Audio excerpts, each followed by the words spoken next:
A very good morning to class 8. I am Mrs. Sithara, your computer teacher. And this is the concluding video of MS Access Chapter 2 Part 3.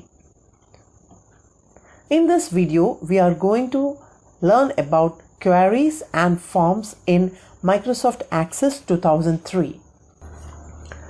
Before going into the chapter, let us have a recap of what we learned in the last session. We saw data types, that is a type of data that can be stored in the Access database like text, memo, number, yes, no, etc. We studied about the primary key, which provides a unique value for each row in a table. We also saw how to add records using datasheet view, the various record manipulation like adding, deleting and renaming, keyboard shortcut to move around the records.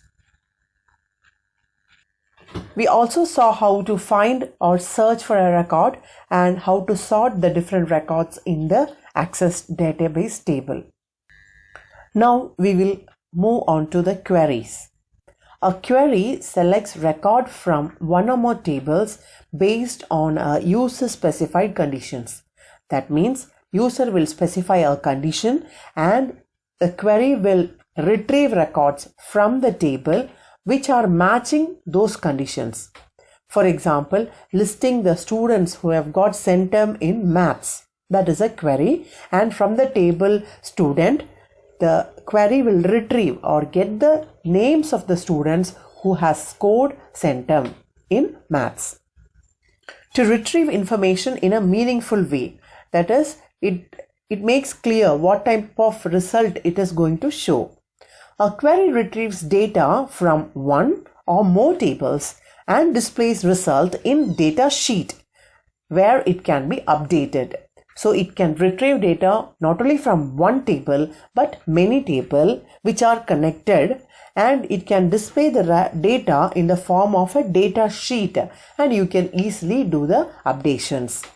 It is also used to group records and to make calculations. Now let us see how to create a query using a wizard.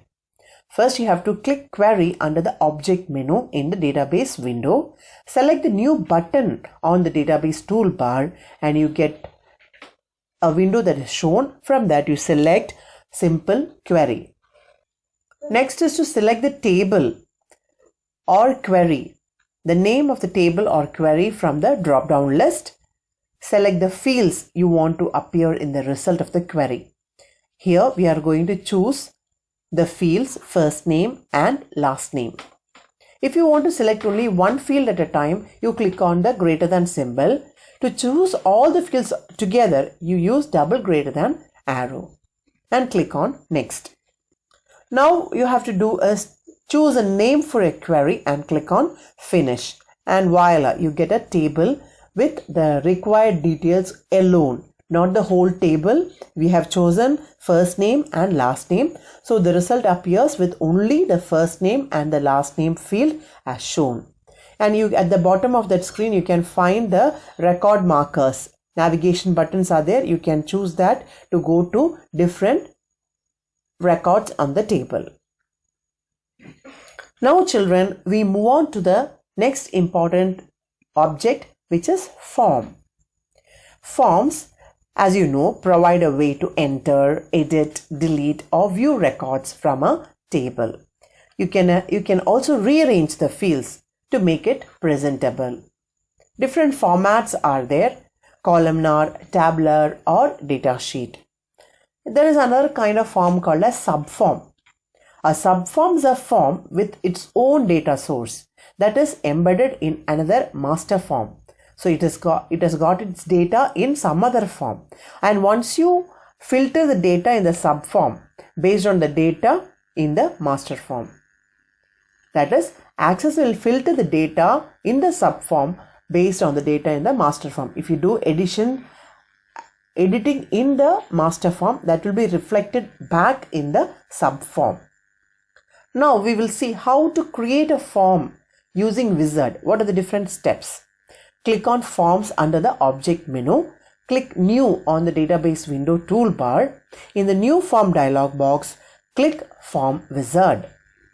Select the field names that are to be displayed in the form and click on Next. The window is shown there. Select the layout, columnar, tabular or datasheet. Click on Next. Before you click the Finish button, you have to select the style, how you want the form to be displayed, and also the title of the form as shown in the figure. A form appears as shown with the names you have already selected, first name and last name. Again, you can see the navigation button at the bottom. You can edit a field by just clicking on that. You can use the record buttons as shown here to go to the next record or to go to the last record. If you want to add a new record, you can always click on the button that is shown. Now children, it is assignment time. With this, we are concluding the Access lesson, and there is an assignment for you. You have to complete the exercises in the practice section A and B in page number 38 and activity A and B in page number 39. This you have to complete in your textbook. I will be giving you the answers for these exercises later. Stay safe children, stay healthy. Thank you and bye.